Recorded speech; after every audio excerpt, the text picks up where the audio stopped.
everybody, welcome to another episode of Horror Movie Night. We actually have finished our way through the list of Patreon subscribers, so thank you so much for how much time we were actually able to fill up in episodes, just giving shout-outs to all you guys. There's always space for more shout-outs. You can check out the patreon.com/HMN podcast. But we're starting back over. We're going to start this one off with a shout-out to Tyler Sharp. He's one of our most devoted fans. He's always sending us emails. He's always posting in the group. Thank you for being a awesome, dedicated fan. I'm sorry that you live in Iowa, because we'll probably never come anywhere near you for a live event. But always appreciate you listening. Now let's talk about a movie.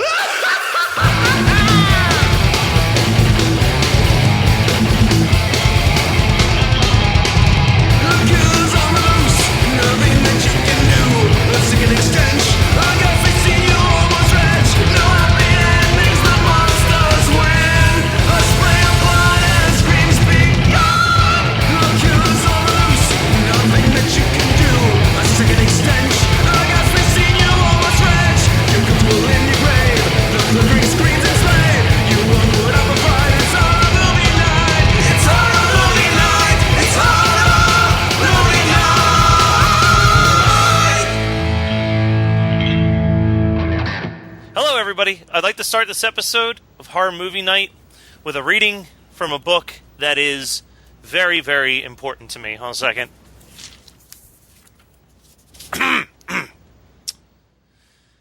For there is a man inside of me, and only when he's finally out can I walk free.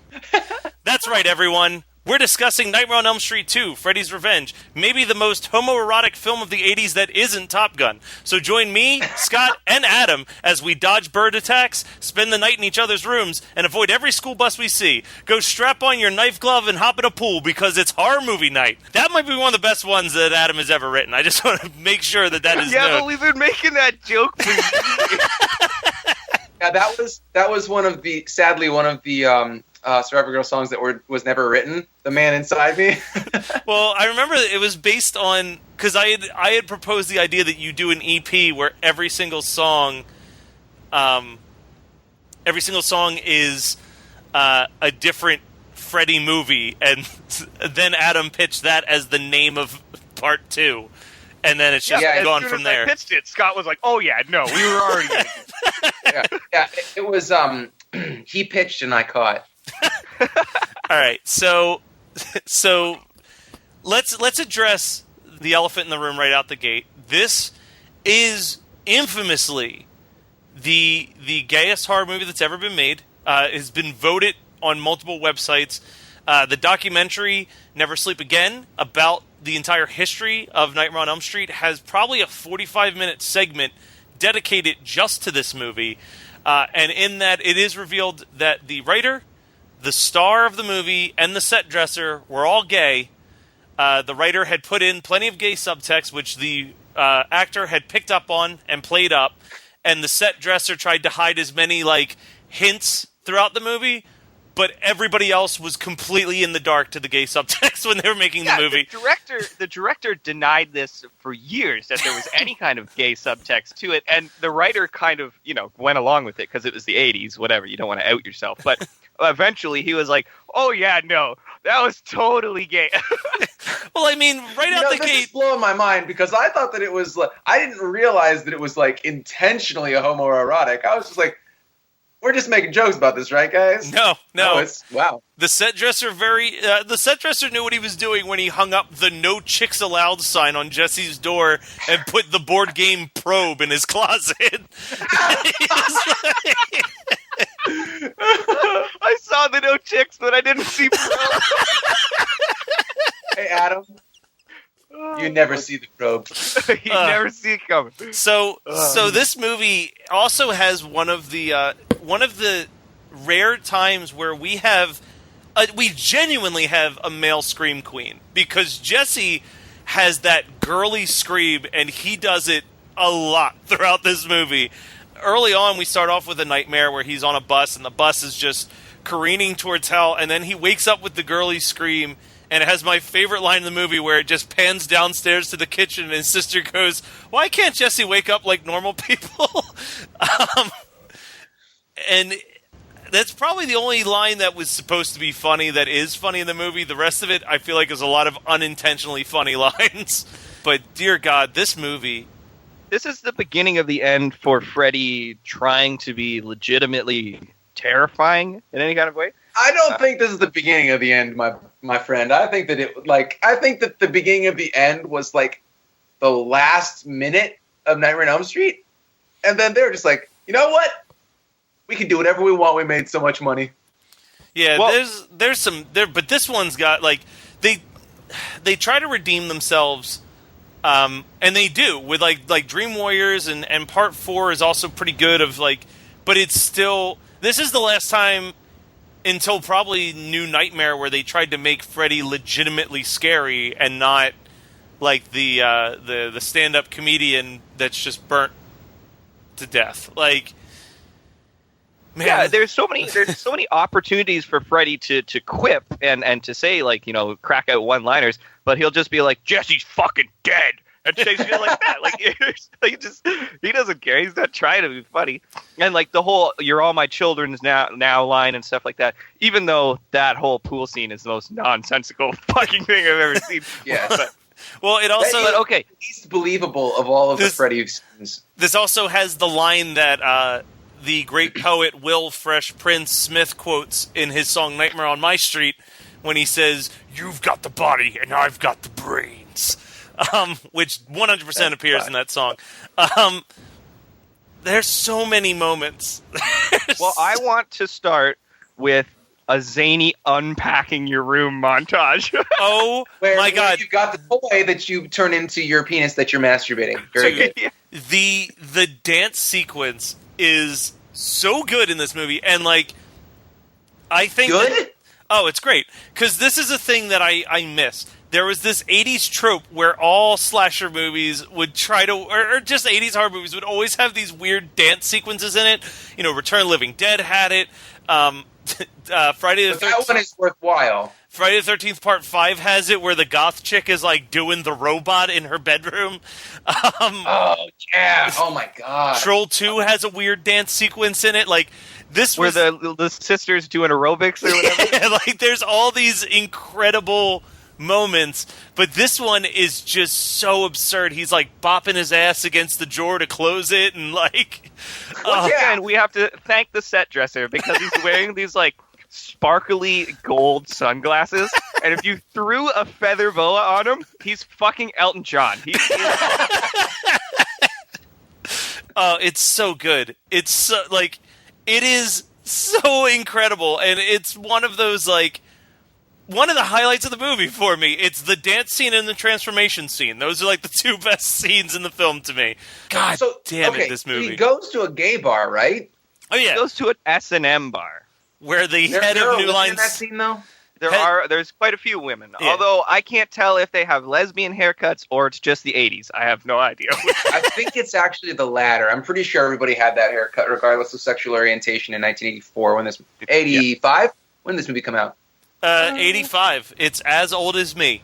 But I want to talk. We go to the school first, so we get the scene. I didn't mean to get us too far in advance. Yeah, no, I didn't think you did. But okay, so we're going to the school. We have the scene where they're playing baseball, and his first his bully and then his friend's name. What is that guy's name? I cannot remember. I've even interviewed the actor. Anybody's name down.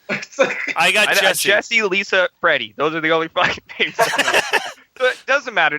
So they do the baseball scene, and he clocks Jesse in the head with the baseball, and then comes up and is like, pretty much like, "You're a little bitch," and gives him like a little smack on the face. And then they have to do like the push-ups together, and they get in the fight together and all that shit. And he's like, "What's your problem with me, man?" And he's like, "Oh, nothing. Just, trying to make conversation." It's like, you were being such an asshole. It's the guy's name is Ron, by the way. Yeah, Ron. Or Ron, Grady. okay. They call him Grady for short. Great. Okay. Because that's his last Grady. name. Oh, Grady. of course, short for Ron. Of course. You know him from Vamp and Weird Science. Oh shit! Yeah. Okay, so whatever. That begins the beginning, of a beautiful relationship there. And then we get spooky bird attack. Yes, we do.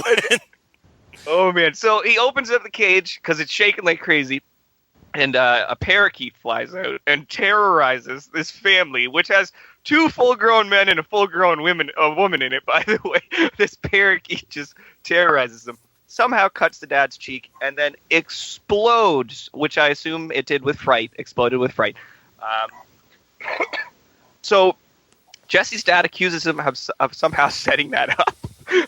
This like crazy elaborate bird freaks out, cut your face and then explode thing. And he's like, "What do you put firecrackers in there?" "I know what it was. It was a cherry bomb."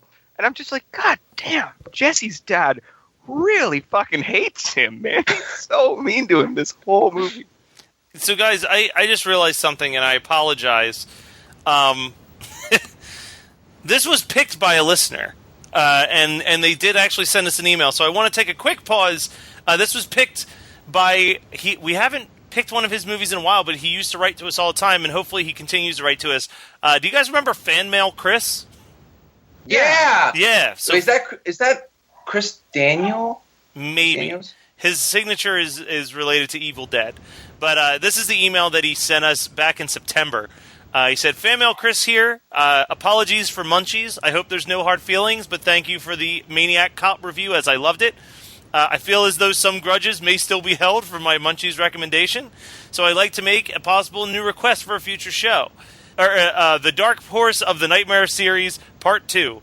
I've met Mark Patton at a few cons over the years, and Mark is a KC native like myself. He came to town a few years back to screen the film at a local theater.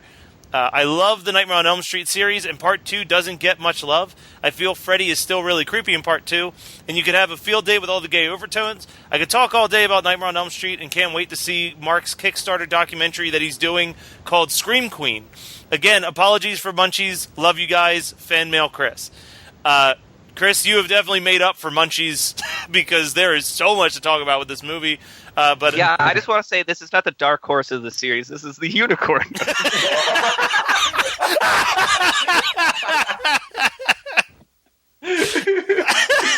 All right. Great show, guys.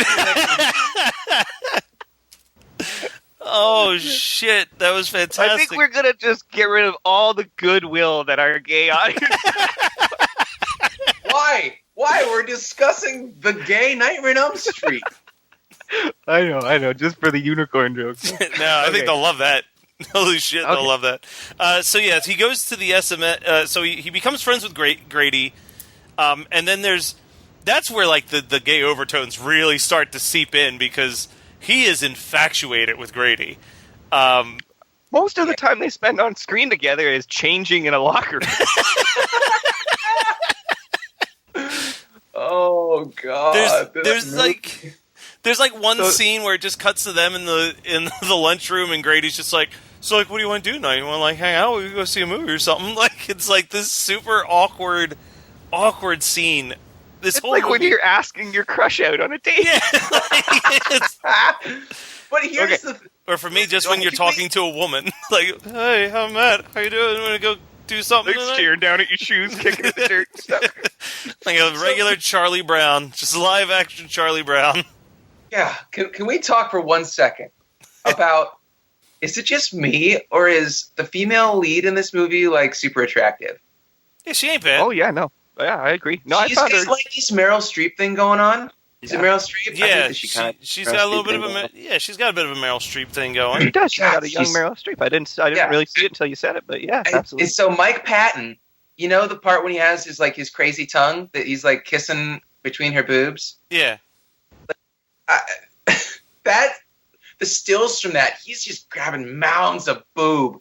And all I can think of is just another day at the office because he doesn't care. Why would he give a shit? Okay, so he has a bad dream again, goes walking in the rain, goes to the S&M club, right? But his shirt's unbuttoned. Why? Yeah, unbuttoned, and he's all wet, and he's all glistening. I don't know, just to give the girls that are watching something to look at, I guess. I don't think it was the girls that were watching were the target audience of this film. You know what we need to do? We need to put out the word like, hey, gay people that listen to Horror Movie Night, Rudy, can you tell us if this movie, if Mike Patton turns you on, if he's actually like kind of a sex object or not? Because we don't know. Yeah, like, is he did like this movie succeed? Yeah, is he like a gay sexual icon that we just didn't know? Well, I'll answer that question for you right now. Have you seen how dreamy his eyes are? Have you also seen his dad bod? Yeah, he's got a bit of a dad bod. And he's in his prime, too, man. Yeah, like, So- you are going to go downhill from 25 when you're in this movie playing a 16-year-old. So he goes, like, let me ask you a question. You go to an S&M club, and you find your teacher there. You hold that over their fucking head forever, right? You don't, like, accept a punishment where you have to do laps in the gym. You have one up on that dude forever now. Yeah. Yep. So stupid. So whatever, they go to the gym. So here's what happens to the gym teacher. He gets a bunch of balls in his face, and then he gets tied up and whipped. Now, this I don't know if what exactly this guy's into, but it kind of seems like him and Freddy were just lovers with a fetish, right? Like,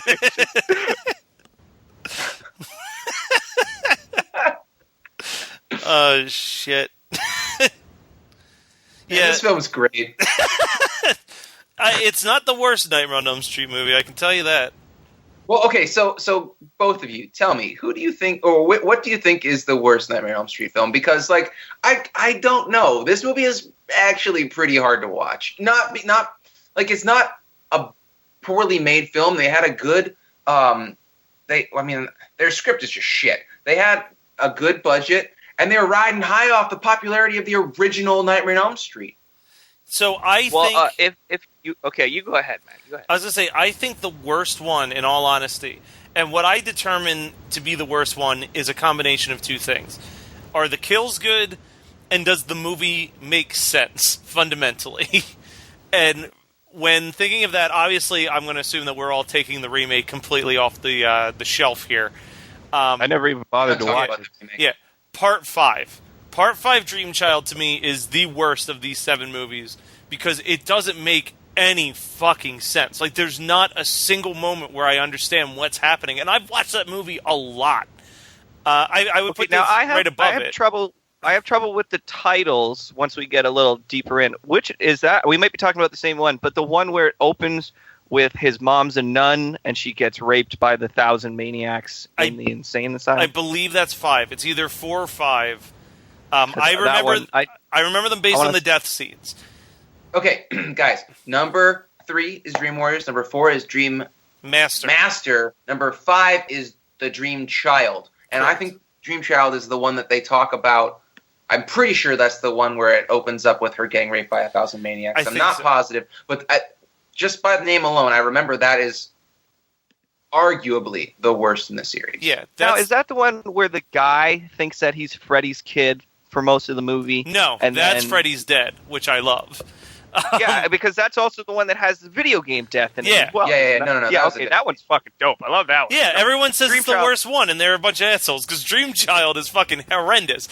Dream Child is the one where the one character's pregnant, and Freddy can kill people while they're awake if the baby in her womb is dreaming. That's right. Oh my god, you're right. Okay, you know what? This movie gets so much, like... I totally forgive all of the negative things I used to think about Nightmare on Elm Street 2 because I've blocked out a lot of the shit from the Dream Child because I saw it one time. I think I was a sophomore in high school, and I was like, this is the worst shit I've ever seen. Yeah, it's awful. It is unwatchable. Yeah, it's horrendous. Like, this one's not great. Don't get me wrong. Like, I understand some people consider this the best one, and they are more than welcome to have that feeling. It's definitely that.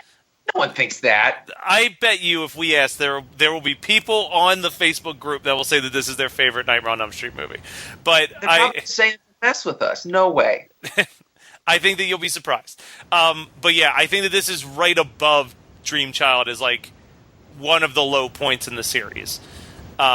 And then really, honestly, I think if you take out the cockroach death, Dream Master isn't really anything to write home about either. No, Dream Master's pretty terrible. I've only watched it like 3 times, except for that scene is amazing. Yeah, that it wins a lot of points for that one scene. And then, I don't know, I would rank like New Nightmare and Freddy's Dead both kind of like on even playing field, but two very different movies.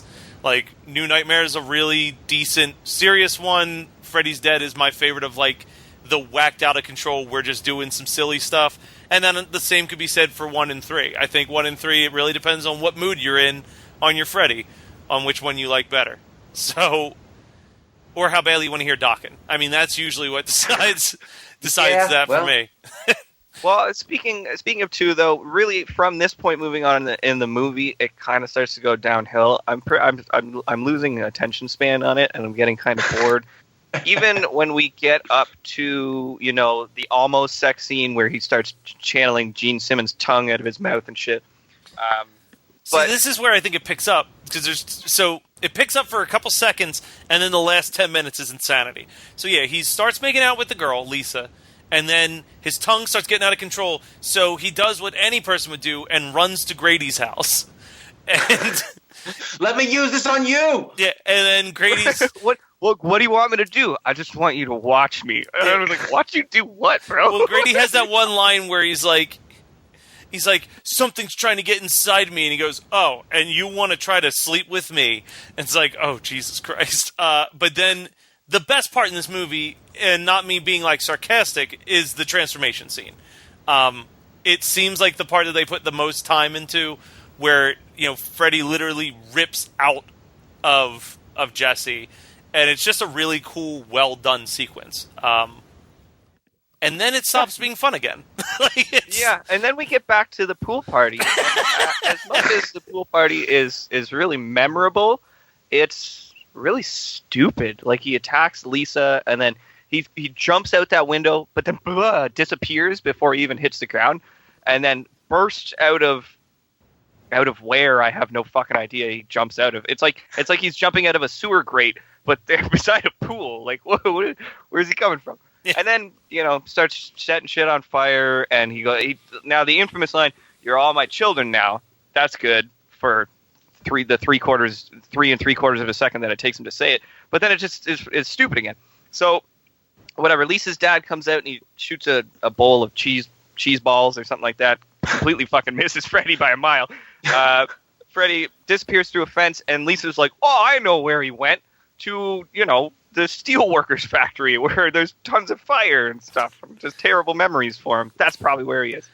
Yeah, like that's something interesting that about the entire series, though, is why if he was burnt to death, why would he always be around fire? He uses it constantly, and while I was watching this, I was thinking the same thing. I was like, why isn't he, like, terrified of fire? You'd think he'd be really scared of it. And then I was thinking, well, why isn't Jason scared of water, really, either? Jason's got no fucking...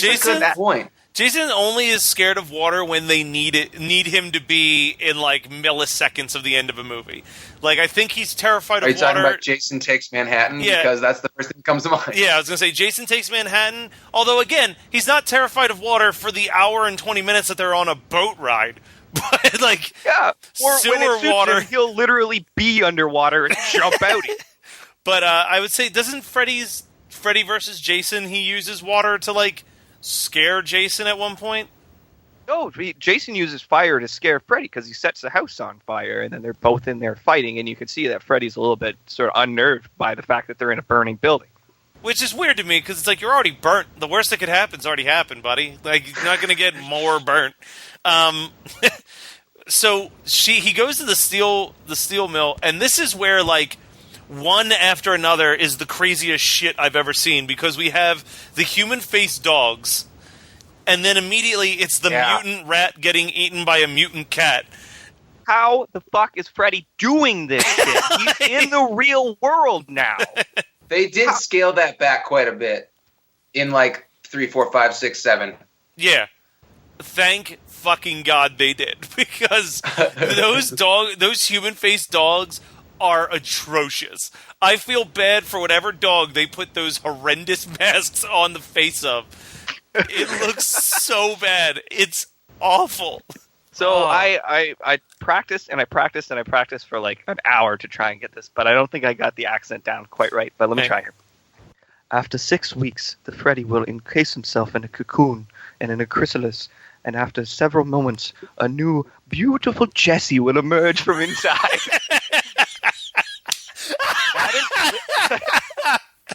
I didn't listen to any David Attenborough while I was doing this to try and narrow it down. I just did a shitty English accent.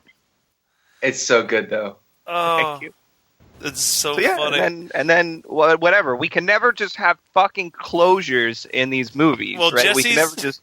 Jesse's saved by the power of love. It's like, Wait. Does his buddy give him a bro job?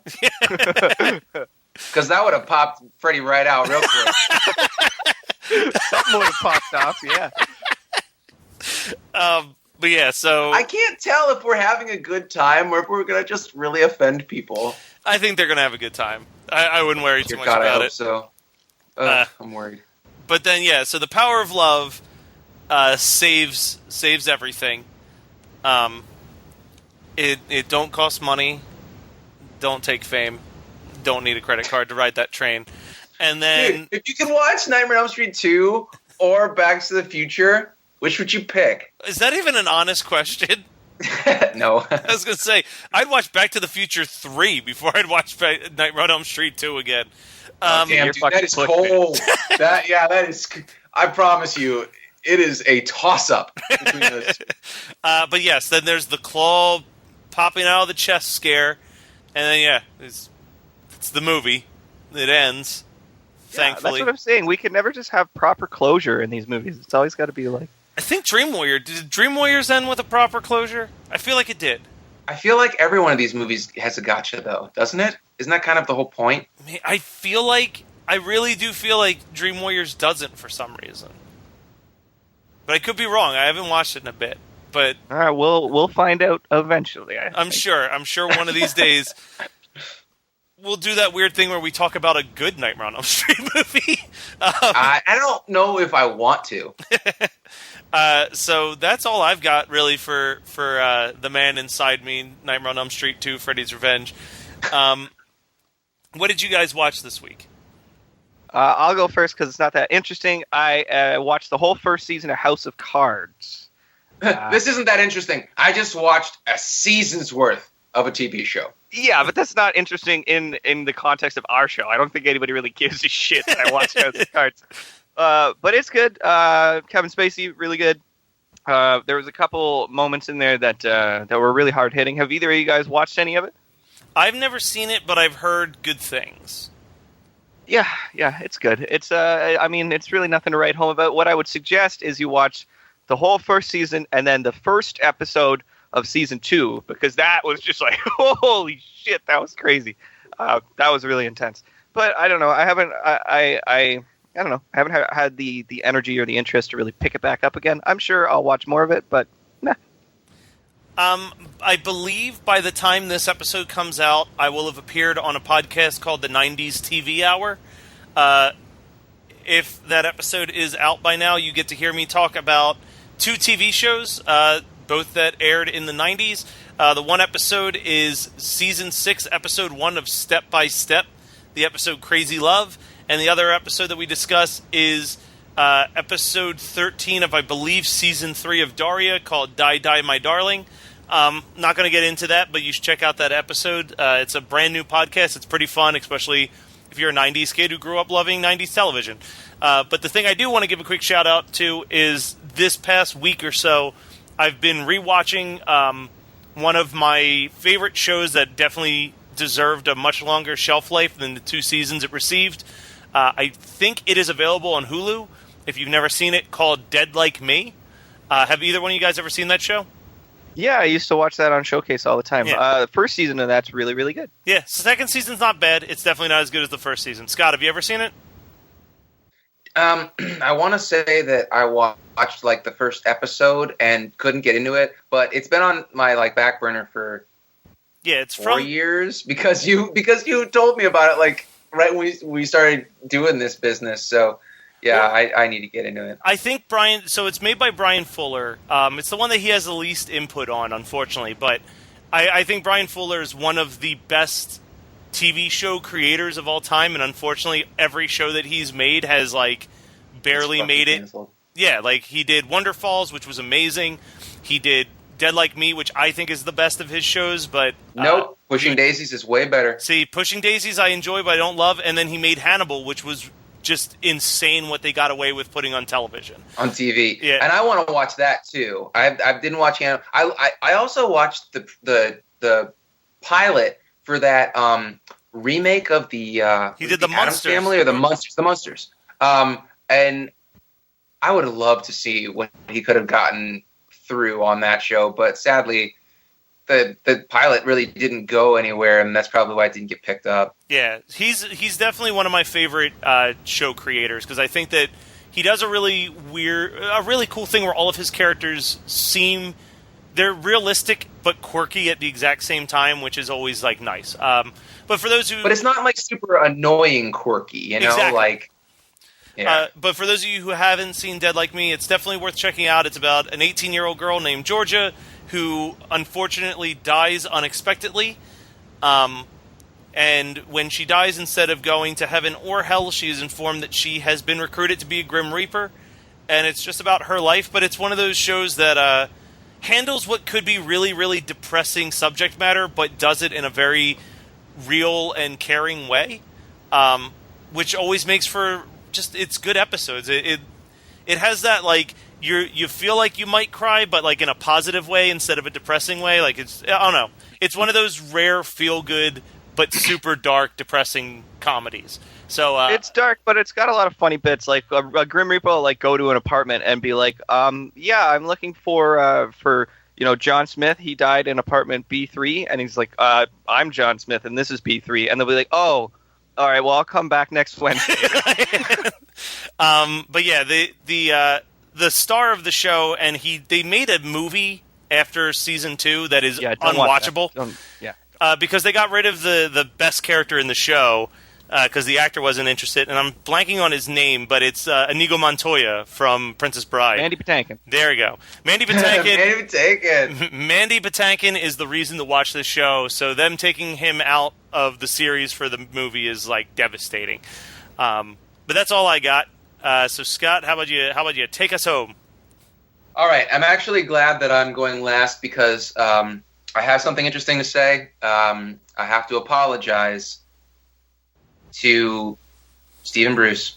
I can't remember what his name was on Horror Club, but you know when we did Horror Club and some people picked episodes of Black Mirror, I did not appreciate the fact that we were doing, even though it had John Hamm in at least that one, I was not in love with it.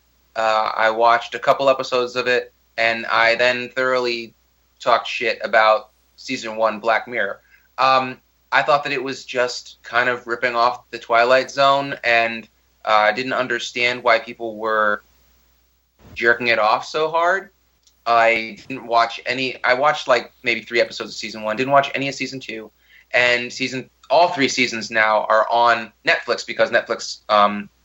I guess they produced and now own the rights to Season 3 and therefore own the back catalog. I started watching Season 3 from Episode 1 on. I'm only 4 episodes in. But goddamn, it's finally figured out that not every episode needs to be a Twilight Zone ripoff, and it's really great. I felt like in Season 1, and did you watch any other episodes of Season 1? I've seen maybe 3 or 4, or I think there is only like 4 episodes. I saw the one like the dystopian future on the bicycles. I saw the pig fucking. I saw stuff like that. Did you see the one where the lady was like an accomplice to a child murder, and they keep running her through like this gauntlet of everybody trying to shoot her? No. Yeah. It's that episode especially. It felt like. I understand what they're getting at is like I get it.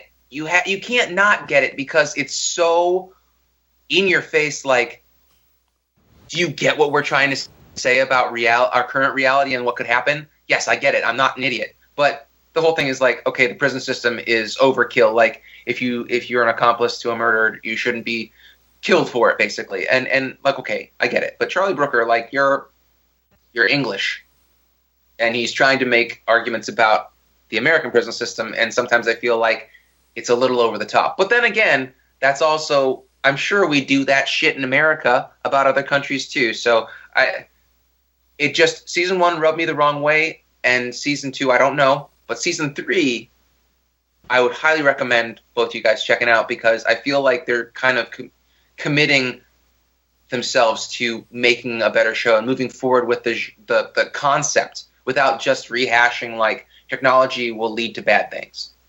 It still happens, but it can also be good things. Okay, I'll bump that up over House of Cards. You'll probably burn through it in a couple days. Probably. All right, well, that was Nightmare on Elm Street 2, Freddy's Revenge, released in 1985, as picked by our listener, Fan Mail Chris. I hope you're still out there, Chris. We haven't heard from you in a while, and we miss you. Make sure that you are sending us suggestions at hmnpodcast@gmail.com, letting us know what movies you would like to hear us discuss. And also, hit up our Facebook page. Our Facebook page has turned into possibly one of the most hopping groups on Facebook, as far as people constantly in there discussing movies that they've recently watched or posting random shit that they found on the internet. So make sure that you come over there, check it out, and check out our Patreon, patreon.com/HMM Podcast. Hey, is there anywhere else that people can go to interact with us and or listen, guys? Absolutely. You can find us on Twitter at HMN Podcast. On there, Scotty.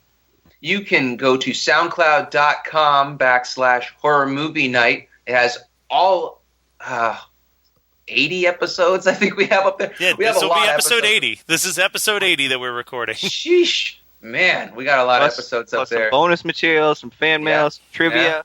Yeah. Mm-hmm. And you can also find all that good stuff, or at least 90% of that good stuff, on iTunes. You can rate, review, and subscribe on there through the iTunes podcast app on your iPhone. I don't know if it also works on non-iPhone smartphones, but and you can also see us at Monster Mania, which we've been hyping up quite a bit. We will be there March 10th through the 12th. 11th.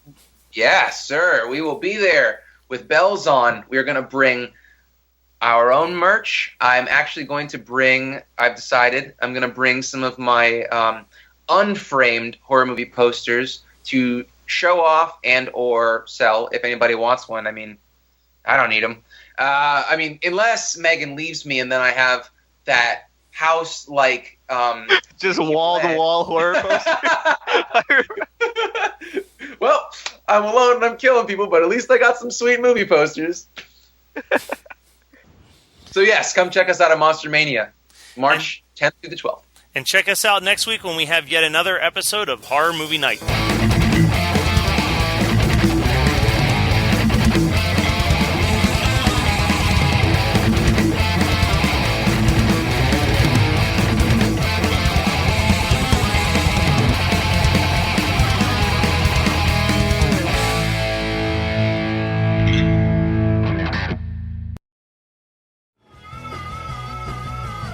You're listening to the Geekscape Network.